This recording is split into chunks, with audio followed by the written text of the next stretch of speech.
So hello everyone, स्वागत है आपका इस नई वीडियो में। राइट, आज के इस वीडियो में ऑब्जेक्शन हैंडलिंग के ऊपर हम लोग बात करने जा रहे हैं, जिसके ऊपर अक्सर लोग घबराते हैं। बिजनेस करने वाले अक्सर लोग घबरा जाते हैं कि यार लोग पापा मना कर रहे हैं, ये बोल देते हैं। लोगों के पास बहाने इतनी सार होते हैं कि मेरे पास पैसे नहीं है, मेरी बीवी मना कर रही है, मेरी गर्लफ्रेंड मना कर रही है, मेरे हर तरीके के लोग मुझे मना कर रहे हैं। हम कैसे इस बिजनेस को स्टार्ट करें?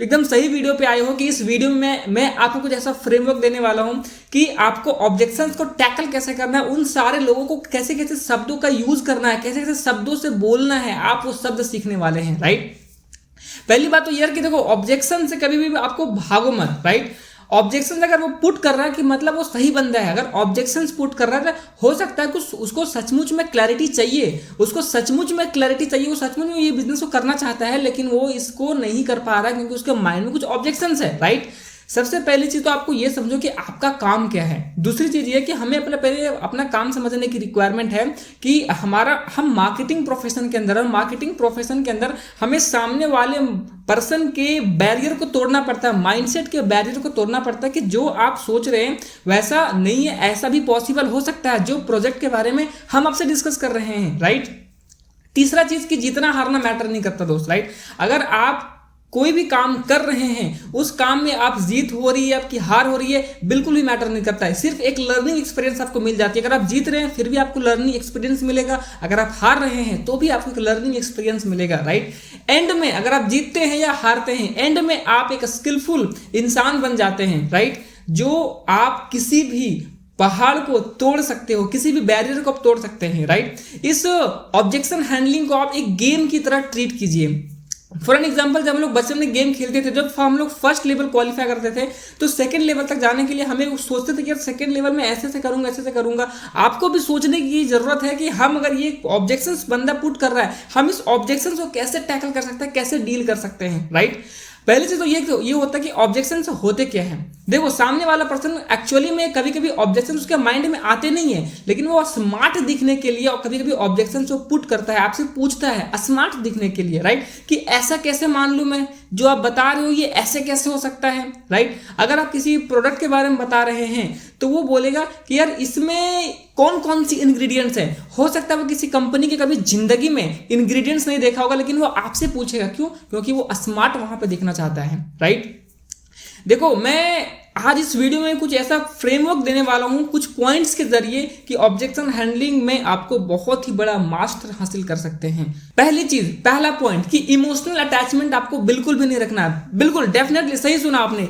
इमोशनल अटैचमेंट आपको बिल्कुल भी नहीं रखनी है। देखो, आप भारत जैसे देश में पैदा हुए हो, यहाँ पर आपको लोगों की कमी नहीं है, बेइंतहा लोग है, 140 करोड़ से भी ज्यादा की यहाँ पर जनसंख्या है। अगर वो करे तो उसका फायदा, आपका फायदा, एंड दोनों जबरदस्त तरीके से आप लोग बिजनेस को बिल्ड करोगे। राइट, नहीं तो आप मूव टू नेक्स्ट पर्सन, हमें नेक्स्ट पर्सन पर मूव करनी है। राइट, आप इस बिजनेस के सीईओ हो, आपका एटीट्यूड वैसा ही होना चाहिए कि मैं किसी को कन्विंस नहीं कर सकता यार, हम इस बिजनेस के सीईओ हैं, हम इस बिजनेस के लिए हम ही ब्रांड एम्बेसडर है। कंपनी ने आपको क्यों रखा है, आपको पेमेंट क्यों करती है? क्योंकि कंपनी के लिए आप ही उसके लिए सीईओ हो और आप ही उसकी कंपनी के लिए ब्रांड एम्बेसडर हो। जैसे कि शाहरुख खान, अमिताभ बच्चन अलग अलग कंपनियों के ब्रांड एम्बेसडर होते हैं, अलग अलग कंपनियों को प्रमोट करते हैं, वैसे ही आपका भी काम है। अगर कोई ऑब्जेक्शन पुट करे, मान लेते हैं एक छोटा सा ऑब्जेक्शन को लेकर चल रहा हूं कि यार कोई पर्सन बोलता है कि मेरे पास पैसे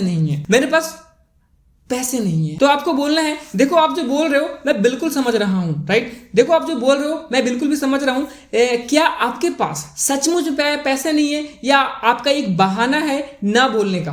राइट, हो सकता है आप मुंह पे ना बोल पा रहे हो, इसीलिए आप ऐसा बहाना, आप एक्सक्यूज मेरे पास कर रहे हैं। देखो, आपको बोलना है कि देखो आप ना एडिटिंग कर, देखो आप इसके लिए टोटली ऑलराइट हो, मेरे पास और भी बहुत सारे लोग हैं। अब यहाँ पे सामने वाला पर्सन या तो हाँ बोलेगा या तो ना बोलेगा। वो बोलेगा बिल्कुल यार आप तो एकदम सही कह रहे हो, मैं ना बहाना ही कर रहा था, मुझे यार एक्चुअली में सब चीज में इंटरेस्ट वगैरह नहीं है। तो थैंक यू, आपका उसको थैंक यू बोलो और राम नमस्ते करो, दैट्स इट, आपका समय बच गया। राइट, अब अगर वो बोलता है कि नहीं यार मैं सचमुच में काम करना चाहता हूं, मेरे पास सचमुच में पैसे नहीं है, आपको दूसरा सवाल पूछना है, क्या आपको सच में काम करना है? Are you sure? बोलेगा हाँ भाई बिल्कुल मैं काम करना ही चाहता हूं, बिल्कुल मैं काम करना चाहता हूं। आपको फिर से कहना, तीसरी बात, पक्की बात है कि आप काम करना चाहते हैं, आपको काम करनी ही करनी है। अब यहां पर क्या हो रहा है, यहां पर वो 3 बार उसने आपको कन्विंस किया, आपने उसको कन्विंस नहीं किया, उसने आपको कन्विंस किया कि यार नहीं भैया बिल्कुल भी मुझे ना काम करना ही करना है। अब यहाँ पे काम करो, अब एक स्टोरी को रिलेट कर दीजिए उसके किसी भी अपने या फिर खुद की स्टोरी से कर दो रिलेट कि यार एक्चुअली में जब भी मैंने इस बिजनेस को स्टार्ट किया था मेरे पास भी बिल्कुल भी पैसे नहीं थे, तो आप स्टोरी रिलेट कर सकते हो। फील फेल्ट फॉन्ट 3F का आप इस्तेमाल कर सकते हैं फील फेल्ट फॉन्ट में से, राइट। आप उसको बोल सकते हो, देखो मैं छोटी सी बात मैं आपको बताना चाहता हूँ। मान लेते हैं कि आपके मम्मी और पापा किसी रास्ते से आ रहे हैं कहीं पर ट्रैवल करके, राइट, और उसको किसी गलत फहमी की वजह से उसको जेल हो जाती है और उसमें उन्होंने कुछ भी नहीं किया, कुछ भी कांड नहीं किया, गलत फहमी की वजह से उनको शाम में जेल हो जाती है, राइट। अब बेल होगी तो अगले सुबह होगी, राइट, लेकिन अगले सुबह तभी होगी जब रात बीतेगा। तो क्या, और बेल अमाउंट 25,000 रुपए है। अब आपके पास ये डिसीजन होगा कि क्या आप अपने मम्मी पापा को जेल में रात भर रहने दोगे या 25,000 अरेंज करके आप अपने मम्मी पापा को बाहर निकालोगे। वो क्या बोलेगा, नहीं बिल्कुल भैया मैं तो बाहर ही निकालूंगा अपने मम्मी पापा को। यहाँ पर हम छोटी सी एक चीज और कह सकते हो कि मान लेते हैं कि पिता है जो अपने बेटी की शादी करना चाहता है, राइट, उसके पास एक बहुत बड़ी जमीन है जिसका अभी वो मात्र 2 लाख रुपए में बेच रहा है। अब आपको पता चल गया है किसी गुप्त सूत्रों की वजह से कि वही जमीन का 2 साल बाद प्राइस 40 लाख रुपए में कन्वर्ट हो जाएगा, राइट। उसको वो बात उसको भी पता है, लेकिन अपनी बेटी की शादी कर रहा है इसीलिए उसको अभी मात्र 2 लाख रुपए में अपनी जमीन बेचनी पड़ रही है। अब आपको अगर यह पता चल गया तो आप क्या करोगे, वो जमीन लोगे या नहीं लोगे? डेफिनेटली लोगे यार। आपको पता है कि 2 साल बाद वो जमीन का प्राइस 40 लाख में कन्वर्ट हो जाएगा। तो आप यहाँ पर क्या कर सकते हो, देखो ये एक फाइनेंशियल वर्ल्ड, आप यहाँ पर कह सकते हो कि एक फाइनेंशियल वर्ल्ड है। यहाँ पर हवा पानी ऑक्सीजन हो गया, मंदिरों में भी ना अलग से VIP की लाइन होती है। अगर आप अपने घर से बाहर निकल रहे हो ना तो 500 पत्ती का नोट लेके बाहर निकलना पड़ेगा। ये एक फाइनेंशियल वर्ल्ड है। यहाँ पर हेयर कटिंग के लिए, कपड़े के लिए, जूते के लिए, हर चीज के लिए, टी-शर्ट करने के लिए, टी-शर्ट लेने के लिए भी आपको पैसे लगते हैं दोस्त। दुनिया में आज के डेट में ऐसा कोई काम ही नहीं है जहां पर बिना पैसे का कुछ हो। ये एक फाइनेंशियल वर्ल्ड है। वो क्या बोलेगा, बिल्कुल आप एकदम सही कह रहे हो, मैं ना करता हूँ मैं कुछ ना कुछ करता हूँ। डेफिनेटली वो बोलेगा आप यही तो चाहते थे, राइट। आपको बस वो शब्द पता होना चाहिए। देखो आप ना उसको एहसास करा दो, कि आपको इसमें क्या फायदा है। आपको बोलना नहीं पड़ेगा कि वो अरेंज कैसे करेगा, राइट। इतना तो समझदार है वो कि वो अगर जब उसका फोन टूटता है ना तो 4 दिन में कैसे उसको अरेंजमेंट कैसे बिठाना है उसको पता है, क्योंकि उसकी बाबू वेट कर रही होगी, राइट। तो आपको बताने की रिक्वायरमेंट नहीं है, वो ऑटोमेटिक अरेंज कर लेगा। तो देखो आई होप कि कुछ चीजें कुछ क्या सवाल पूछना है। ऑब्जेक्शन आने के बाद ना हम डर जाते हैं। अगर आप डर जाओगे ना तो सामने वाला पर्सन आपसे रूठ जाएगा और प्रोस्पेक्ट जाएगा छूट, राइट। तो आपको कभी भी रूठने छूटने नहीं देना है। आप उसके ऑब्जेक्शंस का डट के मुकाबला करिए। आप ये माइंडसेट बनाओ कि यार डेफिनेटली ये चीज तो हमारे पास नहीं आई है, हम इसके ऊपर जबरदस्त तरीके से अपनी पूरी जान लगा देंगे, राइट। छोटी सी मैं बात करना चाहता हूं कि ये पूरे ऑब्जेक्शन का जो फ्रेमवर्क है, आप जब कॉलिंग करते हैं उस टाइम पे इसको इस्तेमाल मत करना। उस टाइम पे अगर आप इस्तेमाल करोगे तो आपके लिए प्रॉब्लम क्रिएट हो जाएगा, राइट। आप वहां पर मान लेते जब आप ये प्रोस्पेक्टिंग कर रहे हैं उस टाइम पे कोई पर्सन आपको सवाल पूछ देता है कि इसमें इन्वेस्टमेंट तो नहीं करनी पड़ेगी, वहां पर आप क्या कह सकते हो?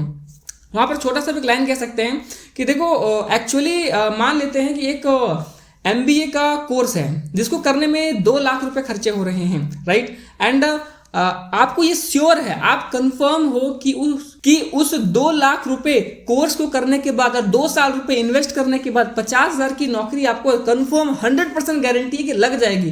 तो डेफिनेटली आप 2 लाख रुपए निकाल के खर्चा करोगे। लेकिन अगर आप को पता चला कि मार्केट में एक 500 रुपए का कोर्स है और आप 100% नहीं 1% भी श्योर नहीं हो कि वहां से 50 रुपए का भी बेनिफिट आपको मिलेगा, तो आपकी जेब से क्या, मेरी जेब से भी पैसा नहीं खर्चा होगा।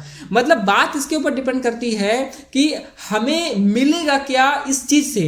अगर बहुत बड़ा मिलेगा तो हर तरीके से पॉसिबल होता है। तो आप ये फ्रेमवर्क यहाँ पे भी इस्तेमाल कर सकते हैं, राइट। एंड ये चीज अगर आप प्रेजेंटेशन के बाद भी अगर कोई पर्सन पूछता है तो वहां पर भी आप कह सकते हैं कि देखो अभी तो आपको नॉर्मल चीजें पता चली कि प्लान, प्रोडक्ट और कंपनी के बारे में कुछ पता चला है, आपको आने वाली ट्रेनिंग्स में और भी कुछ पता चलेगा। और अपनी मॉड्यूल्स, हमारी कुछ मॉड्यूल्स इस तरह से डिजाइन होगी, आपने ट्रेनिंग्स डिजाइन करो कि आराम से कोई पर्सन आपके फॉलो अप में सिस्टम में बैठ जाए और उसकी क्लोजिंग पट से कर देगा, राइट।